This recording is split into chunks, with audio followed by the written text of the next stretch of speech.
La familia del zumbador, compartido por Javier Pineda. El siguiente relato no es muy extenso, pero espero que sea de su total agrado. Sucedió hace poco, en el año 2021, en la aldea llamada El Zumbador. En este lugar vivía un joven de 22 años junto con sus padres que disfrutaba la vida del campo en una finca. Su sustento era la agricultura y otras actividades comunes en estas áreas. La vida era tranquila y sin novedades. Sin embargo, por esas zonas es común que la gente hable de brujerías, especialmente de brujos y brujas que obtienen sus favores de Satanás y temas por el estilo. Este hombre también era consciente de eso y creía en los temas místicos y sobrenaturales. Como todo hombre de su edad, buscaba divertirse con los medios que no tenía a la mano. Así que frecuentaba una cantina muy famosa en los lugares de las altas montañas de los páramos. Este queda a 3 horas de mi pueblo, Michilena. Adentro, ya con el calor de las copas y con la compañía de los conocidos, solía contar que a altas horas de la madrugada, cuando no podía dormir y salía a caminar afuera de la finca, lograba escuchar en dirección al cerro las voces de varias personas que cantaban y bailaban. Un día se animó a preguntarle a su padre qué pasaba en ese rumbo, pero el señor no dijo ni una sola palabra. El joven imaginó que podía ser un tema sin importancia y lo dejó así. En otra de las noches decidió pastorear vacas afuera de la finca. Mientras él estaba ahí, volvió a escuchar las voces de estas personas, ahora acompañadas por un tambor. Esa misma noche desaparecieron unas vacas, y junto con su padre fueron a buscarlas. Antes de partir, el padre le advirtió que debía llevar un escapulario y sin saber bien las razones obedeció. Mientras se encontraba buscando los animales, le dieron las 12 de la noche. Lograron encontrar una vaca perdida en lo más alto del monte. La estaban llevando al cerro abajo cuando en medio de tantos árboles se escucharon de nuevo los cantos. Tanto su papá como el joven sintieron curiosidad de ver qué era aquello. El padre le dijo al muchacho que no hiciera movimientos bruscos y caminara despacio sin decir una sola palabra. El chico obedeció las indicaciones y juntos se acercaron hasta donde se escuchaban las voces cantando. Ahí se dieron cuenta que a unos metros estaba una muchedumbre. La mayoría eran chicas jóvenes que bailaban alrededor de una gran fogata. Cantaban y bailaban desnudas, voluptuosas y atractivas. Otras más ya eran ancianas que se movían sin ninguna dificultad mientras realizaban las danzas. Ellos se quedaron viendo eso impresionados, pero lo que más los asustó fue que esas mujeres bailaban sin tocar el suelo. Sus pies y sus cuerpos flotaban en el aire. El padre susurró que había visto suficiente y que volvieran a casa. No había terminado de hablar cuando el hijo se quedó privado. Sentía mucho frío en todo su cuerpo y como pudo el padre le pidió que rezara el credo, el Padre Nuestro, y luego regañándolo le dijo que era un débil, y que seguramente las mujeres se habían percatado que las estaba viendo. El muchacho le contestó de cómo era posible esto. Se suponía que se habían escondido bastante bien. Aparte estaba muy lejos y en la oscuridad total. Nadie los hubiera alcanzado a ver a esa distancia. Entonces el padre le respondió: Hijo, las brujas se dan cuenta de todo. Ellas no necesitan vernos, porque sienten cuando alguien ajeno a su círculo las observa. Además de que su olfato está más desarrollado que el nuestro. Hay que prepararnos para lo que viene, porque seguramente van a ir a la casa a fastidiarnos. Hay que estar muy pendiente de las vacas y la siembra. Los dos continuaron su camino de vuelta a casa con la vaca que habían perdido. El hijo observaba a su padre asustado y con una preocupación que no podía disimular. Solo repetía una y otra vez que fue una gran estupidez lo que habían hecho. No debían haber asomado las narices donde no los llamaban.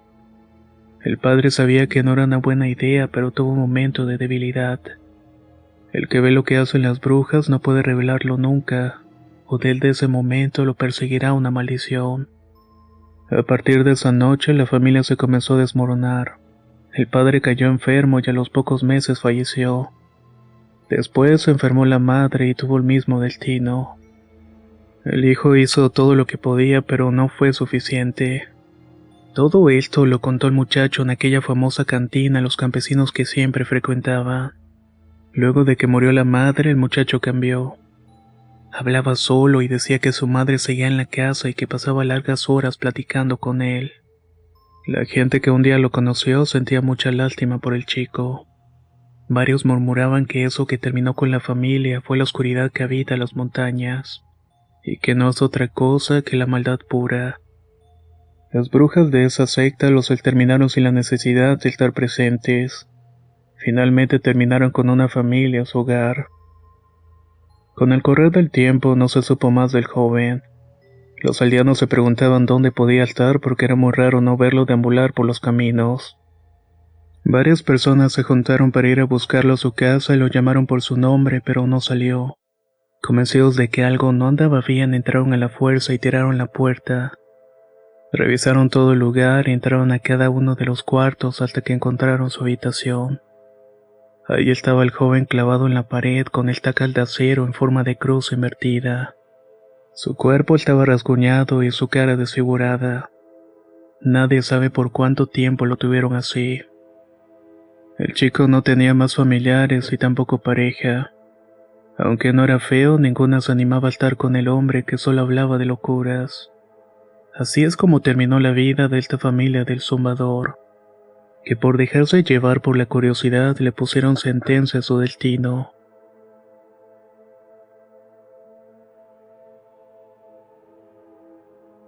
El hacendado. La siguiente historia se la contó a mi tío Ricardo, un compañero de la secundaria. El tipo se llama Isidro.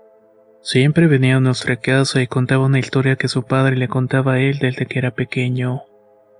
Isidro nació en el campo y trabajaba en la agricultura. A diferencia de mi familia y yo, que somos del pueblo de Michilena, y el padre de Isidro cuando era joven trabajó en esas montañas. La historia se llama El hacendado de la aldea de las Jalapas. Un hacendado al cual llamaremos Don Rogelio. Le diremos así porque nunca supimos su verdadero nombre. Las personas de los páramos son muy quisquillosas para dar detalles y para revelar cómo era su realidad. El caso es que él era un hombre rico, con muchas cabezas de ganado y fincas. Antes de que el hombre fuera propietario y dueño de las tierras y tuviera su reconocimiento, era un obrero sin un peso. No llamaba la atención de nadie, y era un hombre como cualquier otro de la región. Por eso la gente no se explicaba cómo fue que de la noche a la mañana obtuvo semejante fortuna. El rumor más común es que había hecho un pacto con el diablo porque se cansó de su miseria y de su mala fortuna. En un periodo de corto tiempo el hombre se fue para arriba. Ya tenía casas, fincas y de todo. Se convirtió en uno de los hombres más ricos de los alrededores. Así comenzaron a llamarle Don Rogelio y lo reconocían por ser muy amable con los aldeanos de las Jalapas. Le daba trabajo a todos los que iban a tocar a su puerta y les brindaba apoyo para que pudieran comprar propiedades y terrenos. Les daba préstamos con facilidades de pago. Había ocasiones en las que les regalaba una que otra vaca para que poco a poco se fueran haciendo de lo suyo. En pocas palabras, era un hombre muy generoso. Sin embargo, algo que llamaba la atención de sus trabajadores era que la finca del hacendado estaba llena de figurillas de santos, tanto por dentro y fuera de la casa. La cerca del corral que tenía las vacas no terminaba en cuadro como era lo usual, sino más bien lo hacía en forma de curva. Los años pasaron y el señor Rogelio llegó a una edad avanzada hasta que finalmente falleció.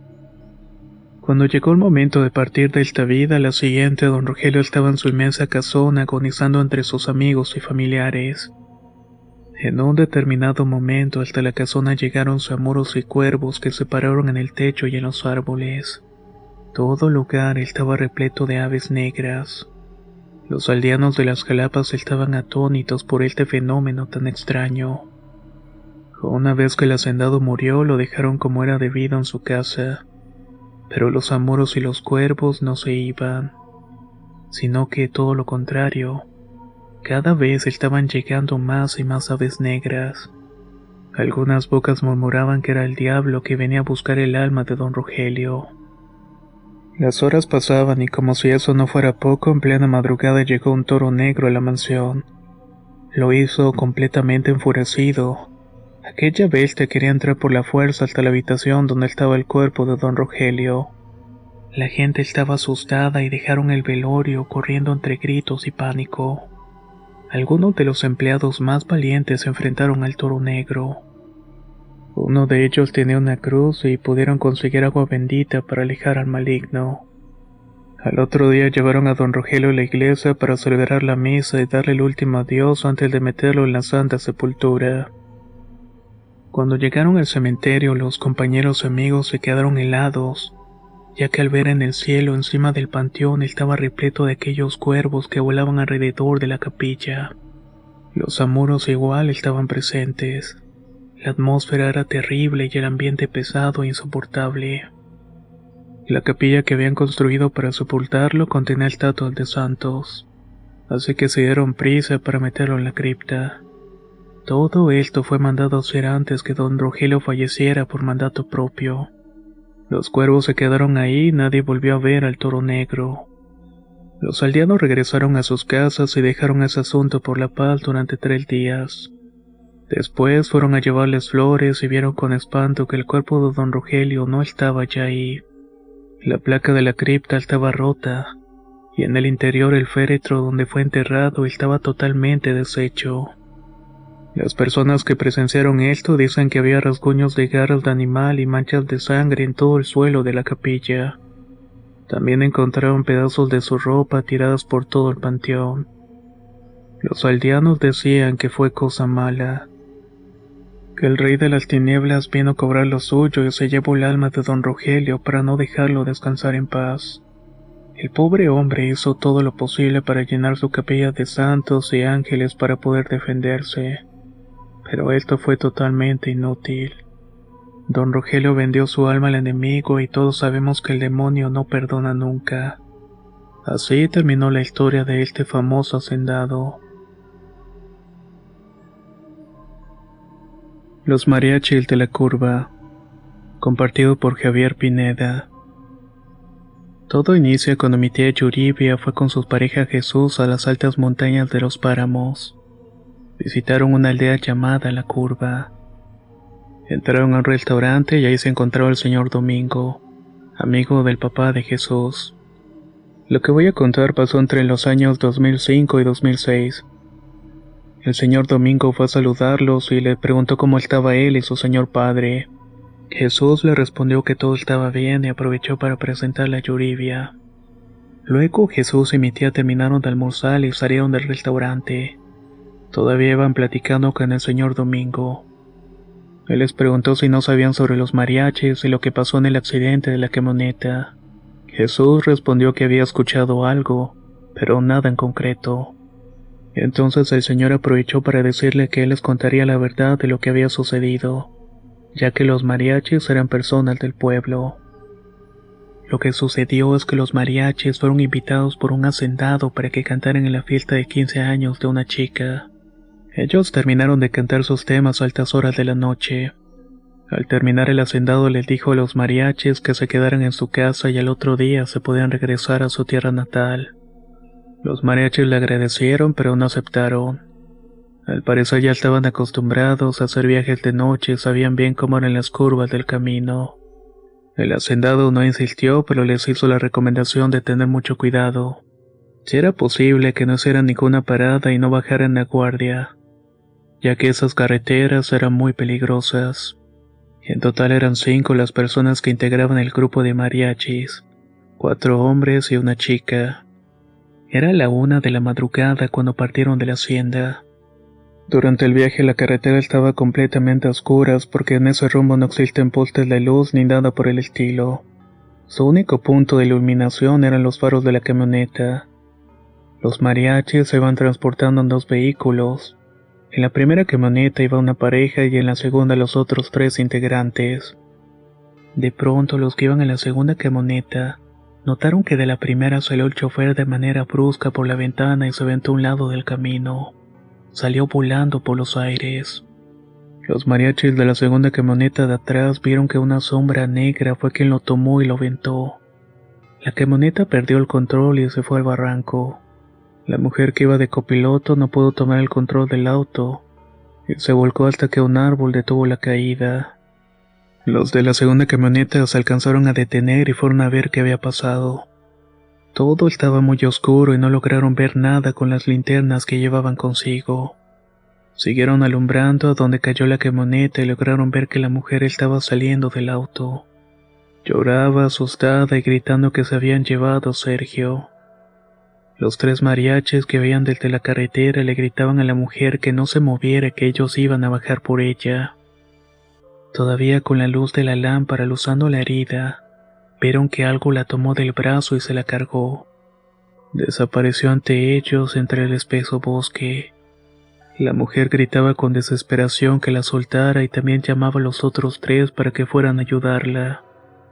Luego los gritos se ahogaron con un rugido desgarrador y no se supo más de ella. Los mariachis sobrevivientes quedaron en shock y entraron en pánico. No sabían qué hacer respecto a todo esto. Decidieron entrar a la camioneta y hablaron por teléfono a la policía. No se movieron de aquel lugar y se quedaron ahí hasta que amaneció. Estaban demasiado lejos del pueblo para continuar y muy lejos para volver al páramo donde fue la fiesta. Tenían miedo que les pasara lo mismo. Ya la mañana siguiente llegaron los cuerpos oficiales. De más está decir que los mariachis no pudieron conciliar el sueño.